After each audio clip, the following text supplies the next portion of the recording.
Good morning बच्चों। आज आप लोग अध्याय 13 वृत्त और चक्रीय चतुर्भुज पढ़ना शुरू करेंगे, जिसमें वृत्त के बारे में आप लोग सब जानते ही होंगे। जैसे मान लीजिए कि इस चैप्टर में यही है कि कुछ नियम आपको वृत्त से संबंधित पढ़ने हैं। और अध्याय 13 इसमें कुछ नियम है कि वृत्त में जीवा पर खींचा गया लंब जीवा को समद्विभाजित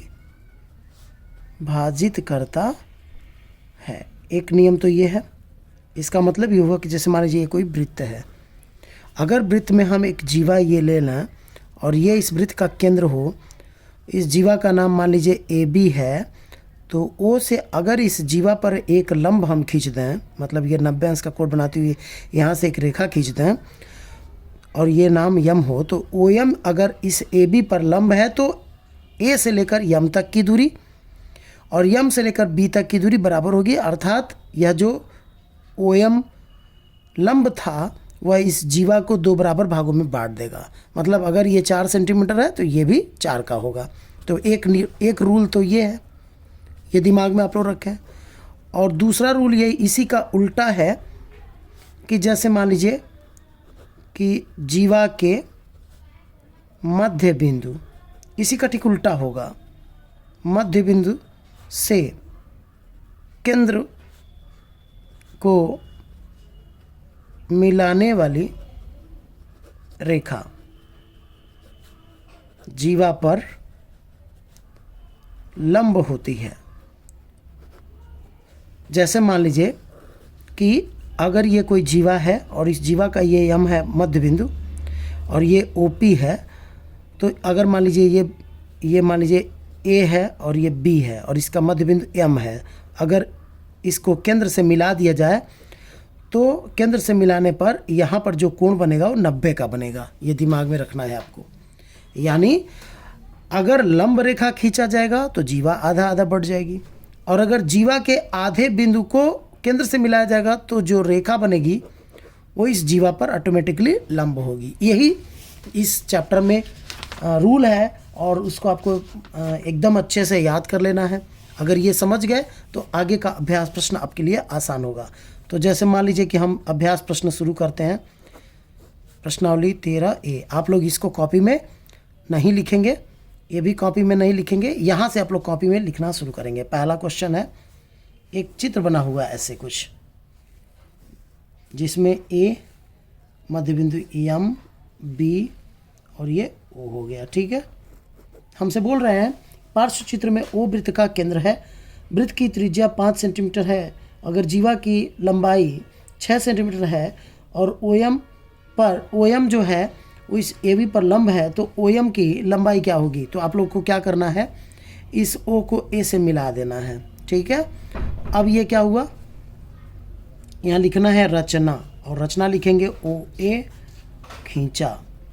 ठीक है, अब इसके बाद आप लोग करेंगे त्रिभुज, लिखेंगे अब त्रिभुज ओ ए एम में ओ कोण का वर्ग बराबर लंब वर्ग धन आधार वर्ग। ये समकोण त्रिभुज है। तो आपको बताना चाहूँगा कि इसमें जो 90 के सामने का भुजा होता है वो कर्ण होता है, ये लंब हो गया, ये आधार हो गया। तो यहाँ पे आपको बताना चाहूँगा कि यहाँ से यहाँ तक की जो दूरी है वो 6 सेंटीमीटर है, तो ये जो होगा वो 3 सेंटीमीटर का होगा। इसी प्रकार ये भी आपका 3 सेंटीमीटर का होगा, लेकिन त्रिज्या कितनी बड़ी है, वो आपका 5 सेंटीमीटर का है। तो यहाँ पर कुछ करना नहीं, आपको बस समझ के लिखना है। तो कोण कितना है, 5 का वर्ग। लंब कितना है नहीं मालूम, तो उसका नाम लिखिए। आधार कितना होगा, 3 का वर्ग। तो ये होगा 25 बराबर ओ एम स्क्वायर धन 9, यानी ओ एम स्क्वायर धन 9 बराबर 25, यानी ओ एम वर्ग बराबर 25 माइनस 9, यानी ओ एम बराबर, कौणी में वर्ग घटता है तो वर्गमूल बनाएंगे और इसमें से इसको घटाएंगे तो 16, जो बराबर होगा 4 सेंटीमीटर। तो आपसे पूछा था ओ एम की लंबाई क्या होगी, तो ये रहा ओ एम की लंबाई। तो मुझे लगता है आप लोग इसको समझ रहे होंगे अच्छे से। इसी प्रकार से दूसरा क्वेश्चन देखें। दूसरा क्वेश्चन क्या है, एक फिगर बना हुआ है कुछ इस तरह से, और इसमें ऐसे लिखा हुआ है एम ए बी, और यहाँ से इसको ऐसे खींचा हुआ है ओ। ठीक है, पार्श्व चित्र में ओ वृत्त का केंद्र है, वृत्त की त्रिज्या 13 सेंटीमीटर। अब इसको मिला लीजिए, ये 13 सेंटीमीटर की है। अब ए बी वृत्त की जीवा है, चलिए ठीक है। यदि ओ एम बराबर 5, अगर ये ओ एम जो है ये 5 सेंटीमीटर का है, यानी यहाँ से लेकर यहाँ तक की दूरी अगर 5 सेंटीमीटर है, तो ए बी की लंबाई कैसे निकलेगी? तो आप सबसे पहले इसको निकाल लीजिए, और जितना ये रहेगा उसका ठीक दूना होगा ए बी, क्योंकि एम जो है वो मध्य बिंदु हो जाएगा। तो आप लिखिएगा कि रचना लिखिएगा, रचना ओ ए खींचा, लिखेंगे अब त्रिभुज ओ ए एम में, ठीक है, लंब वर्ग धन आधार वर्ग बराबर कोण वर्ग। लंब कितना है 5, आधार कितना है ए एम है, और कोण कितना है 13 है, तो 13 का वर्ग। तो ए एम स्क्वायर धन 25 बराबर 169। 13 का वर्ग करेंगे, 13 गुणे 13 बराबर 169, यानी ए एम स्क्वायर बराबर 169 माइनस 25, यानी ए एम स्क्वायर बराबर 144। तो ए एम बराबर कहानी में 144 वर्ग घटेगा वर्गमूल बराबर 12 सेंटीमीटर।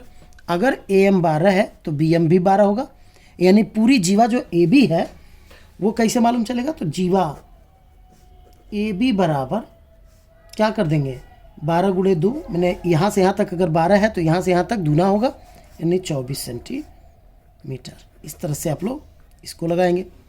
इसी प्रकार तीसरा क्वेश्चन आप देखेंगे,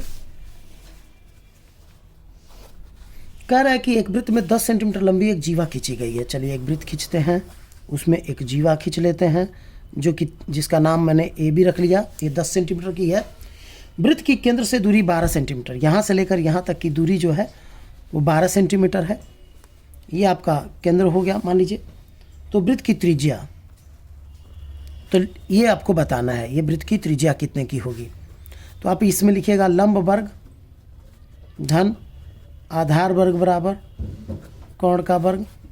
तो लंब आपका जीवा कितना बड़ा है 10 सेंटीमीटर, तो यहाँ से यहाँ तक कितना सेंटीमीटर होगा 5 सेंटीमीटर होगा। तो लंब कितना हो गया 12 का वर्ग, आधार कितना हो गया 5 का वर्ग, और कोण आपको नहीं मालूम तो इसको इसी तरह लिखिए 144 125 ओ ए स्क्वायर, यानी ओ ए स्क्वायर बराबर 169। इसको जोड़ेंगे तो 169 आ जाएगा। ओ ए स्क्वायर बराबर कौणी में वर्ग हटाइए तो ये कौणी में 169 हो जाएगा, जो कि 13 के बराबर होगा। अतः जो त्रिज्या होगी वो होगी 13 सेंटीमीटर के बराबर। ठीक है, समझ में आ गया होगा। चौथा क्वेश्चन देखें, एक वृत्त में 8 सेंटीमीटर लंबी जीवा खींची गई है। चलिए वो वृत्त मैं खींचता हूँ। मान लीजिए वृत्त है, 8 सेंटीमीटर लंबी जीवा है। चलिए वो भी हो गया, नाम हो गया इसका ए बी। ओके, केंद्र से दूरी 3 सेंटीमीटर, यहाँ से लेकर यहाँ तक की जो दूरी है वो 3 सेंटीमीटर है। ये लंब माना जाएगा, ये ध्यान रखिएगा आप लोग हमेशा। तो कह रहा है 3 सेंटीमीटर है ये। इस वृत्त में खींची गई एक अन्य जीवा की लंबाई ज्ञात कीजिए जिसकी केंद्र से दूरी 4 है। मान लीजिए कि एक जीवा ये है, ठीक है, और इसकी केंद्र से दूरी कितनी है 4 सेंटीमीटर। मतलब यहाँ से यहाँ तक की जो दूरी है वो 4 सेंटीमीटर है, और यहाँ से यहाँ तक की जो दूरी है वो 3 सेंटीमीटर है। तो हमसे पूछ रहा है कि अन्य जीवा की लंबाई ज्ञात कीजिए। मतलब ये जो जीवा है, मान लीजिए इसका नाम मैं एम एन रख दूँ, और ये वृत्त का केंद्र हो जाए। यहाँ से यहाँ तक की दूरी 4 सेंटीमीटर है, और यहाँ से यहाँ तक की दूरी 3 सेंटीमीटर है। तो कह रहा है कि अन्य जीवा की लंबाई बताइए। तो इसमें क्या करिएगा आप लोग, इसको इससे मिला दीजिएगा, ठीक है, और इसको भी इससे मिला दीजिएगा, ठीक। अब इसके बाद आप लोग शुरू करेंगे। तो ये आपका अगर मान लीजिए इसका एम एन हो गया, ए बी हो गया, ओ हो गया, तो इसका नाम मैं रख दूँ पी रख देता हूँ, और इसका नाम या मान लीजिए इसका नाम मैंने सी रख दिया और इसका नाम मैंने, इस बिंदु का नाम मैंने डी रख दिया। तो अब लिखिएगा, पहले आप लोग त्रिभुज ओ ए सी में आइए, लिखिएगा त्रिभुज ओ ए सी में, ठीक है। त्रिज्या आपको मालूम नहीं है लेकिन जीवा ये मालूम था। ए बी कितनी बड़ी है, ए बी एक जीवा है जो 8 सेंटीमीटर लंबी है, यानी यहाँ से यहाँ तक 4 सेंटीमीटर होगा। तो ये हो जाएगा लंब वर्ग धन आधार वर्ग बराबर कोण वर्ग। लंब कितना है 3 का वर्ग और ये 4 का वर्ग। कोण कितना है ओ ए, तो ये हो जाएगा 9 धन 16 ओ ए स्क्वायर, यानी 25 बराबर ओ ए स्क्वायर, यानी ओ ए बराबर कौड़ी में 25 हो जाएगा, यानी 5 सेंटीमीटर। मतलब इस त्रिज्या जो हो गई ये आपकी 5 सेंटीमीटर की बताएगी। अब आ जाइए त्रिभुज, लिखेंगे अब त्रिभुज ओ एम डी में, मतलब इस त्रिभुज में वही फार्मूला, लंब वर्ग धन आधार वर्ग बराबर कोण का वर्ग। तो कोण आपका ये है, तो जितना बड़ा ये त्रिज्या है ये भी त्रिज्या है और ये भी त्रिज्या है। तो अगर ये त्रिज्या 5 सेंटीमीटर का हो गया, ये 5 सेंटीमीटर का हो गया, तो ये भी कितने का होगा 5 सेंटीमीटर का होगा। अब आपको क्या मिल गया, कोण मिल गया। तो कोण हो गया 5 का वर्ग और ये आपका लंब हो गया, लंब कितना हो गया 4 का वर्ग। आधार आपको मालूम नहीं है तो उसको लिखो डी एम स्क्वायर, तो ये हो जाएगा 16, ये 16 हो गया, इसको 6 बना लीजिएगा। डी एम स्क्वायर बराबर 25। अभी क्या होगा, डी एम स्क्वायर बराबर 25 माइनस 16, तो डी एम स्क्वायर बराबर 9, यानी डी एम बराबर कौड़ी में 9 बराबर 3 सेंटीमीटर। तो अगर डी एम 3 सेंटीमीटर है तो अन्य जीवात यानी एम एन बराबर 2 गुणे 3 यानी 6 सेंटीमीटर, 6 सेंटीमीटर का हो गया, ठीक है। तो लिखेंगे अन्य जीवा बराबर 6 सेंटीमीटर। इस तरह से आप लोग चाहेंगे तो आंसर ला सकते हैं। तो 4 क्वेश्चन इसमें से मैंने बता दिया है। 5वां क्वेश्चन विकल्पी प्रश्न है। तो बहुविकल्पी प्रश्न आप लोग चाहेंगे तो स्वयं से लगाएंगे, वैसे टिक आप लोग कर सकते हो कि इसको आप लोग चाहें तो टिक कर सकते हो कि मतलब कौन सा सही है। तो 5वें क्वेश्चन में आप लोग चौथे पे टिक कर दीजिएगा, ठीक है, क्योंकि एक जीवा 30 मिलीमीटर है, ये भी 30 है, तो यानी एक जीवा का आधा भाग 15 हो जाएगा। और ए सी अगर ए से लेकर सी तक तो 15 17 में 289 और 15 225, तो ये हो जाएगा 8 सेंटीमीटर, ठीक है। तो 5वें में चौथा सही है, 6वें में 5वें में चौथा 8 सेंटीमीटर, 6वें में तीसरा है 2 सेंटीमीटर, ठीक है। और 7वें में पहला सत्य, दूसरा असत्य, तीसरा सत्य, चौथा सत्य और 5वां असत्य। तो आज ये अभ्यास मैंने ख़त्म किया। अब इसी तरह से आप लोगों को अब अगले चैप्टर में आना है। अब अगले चैप्टर में क्या है उसको भी अब इसी लगे आप लोग सीखते चलेंगे, समझते चलेंगे। अगले चैप्टर से संबंधित कुछ रूल है वो आपको समझना है। बस ये दिमाग में रखना है, ये कॉपी में नहीं लिखना है, बस ये समझना है कि जैसे मान लीजिए कोई वृत्त है और वृत्त में एक जीवा ये है और एक जीवा ये है, ठीक है।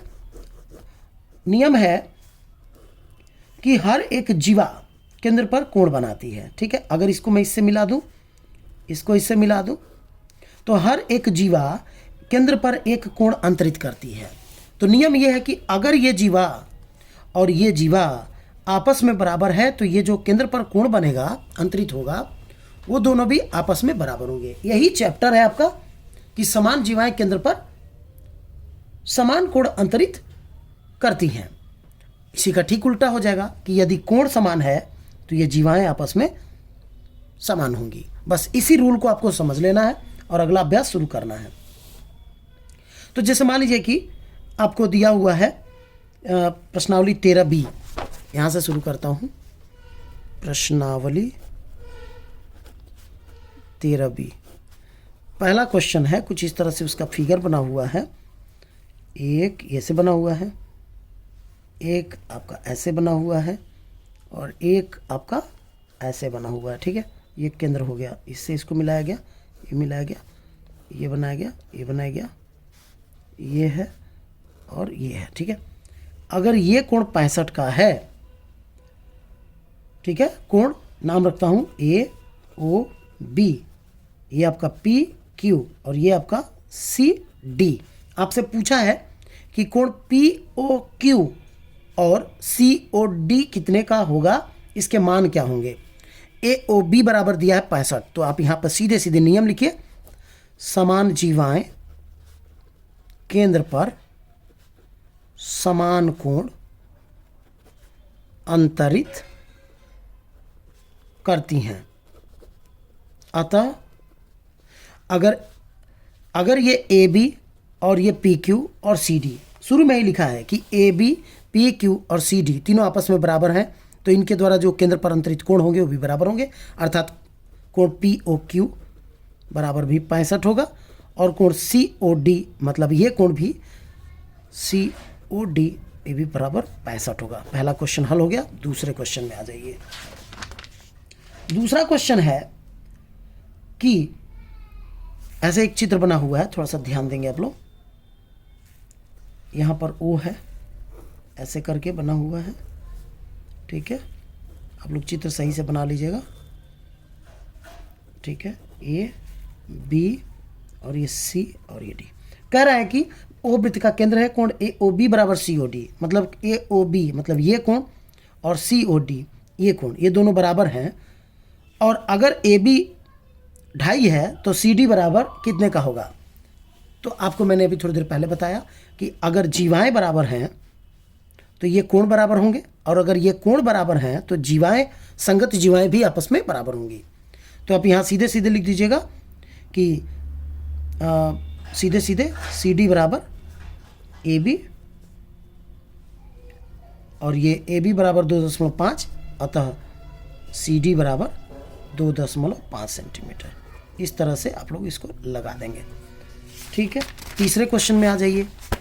तीसरा क्वेश्चन क्या है कि O वृत्त का केंद्र है, वृत्त के अंतर्गत एक वर्ग बना हुआ है, वर्ग की भुजा वृत्त के केंद्र पर कितने अंश का कोण अंतरित करेगी। जैसे मान लीजिए कोई वृत्त है, ठीक है, और इसके अंतर्गत एक वर्ग बन गया। ठीक है, ये वर्ग बन गया, तो हर एक वर्ग में 4 भुजाएं होती हैं, तो यहाँ कोण बनेगा एक, इसको इससे मिलाएंगे, इसको इससे मिलाएंगे, एक कोण इधर बन गया, एक इधर बन गया, एक इधर बन गया, एक इधर बन गया। तो आपको मालूम है कि ये 4 वर्ग की चारों भुजाएं आपस में क्या होती हैं, बराबर होती हैं। तो ये चारों भुजाएं बराबर हैं, तो ये कोण भी आपस में बराबर होंगे। तो कितने अंश का कोण अंतरित करेगी जी, वृत्त के केंद्र पर कितने अंश का कोण वो वर्ग की भुजा अंतरित करेगी। तो वर्ग की भुजा द्वारा केंद्र पर अंतरित कोण बराबर 360/4, मतलब ये चारों बराबर होंगे तो 4 से भाग दे दीजिए, 90 अंश। ठीक है, चौथा क्वेश्चन देखना। एक वृत्त के अंतर्गत एक समबाहुभुज बनाया गया है, यदि समबाहुभुज की प्रत्येक भुजा वृत्त के केंद्र पर 60 अंश का कोण अंतरित करती है तो समबाहुभुज में भुजाओं की संख्या। तो आप लिखेंगे समबाहुभुज के भुजा की संख्या बराबर 360 में आप लोग क्या करेंगे, कोण से भाग दे दीजिएगा, तो 6 आएगा, यानी उसमें 6 भुजा होगा। पूछा कितनी भुजा होगी, तो 6 भुजा होगी। इस तरह से आप लोग इतना लगाइए। तब तक मैं शाम तक देखूंगा तो एक वीडियो और बनाकर आप लोग के पास भेज दूंगा। तब तक के लिए धन्यवाद।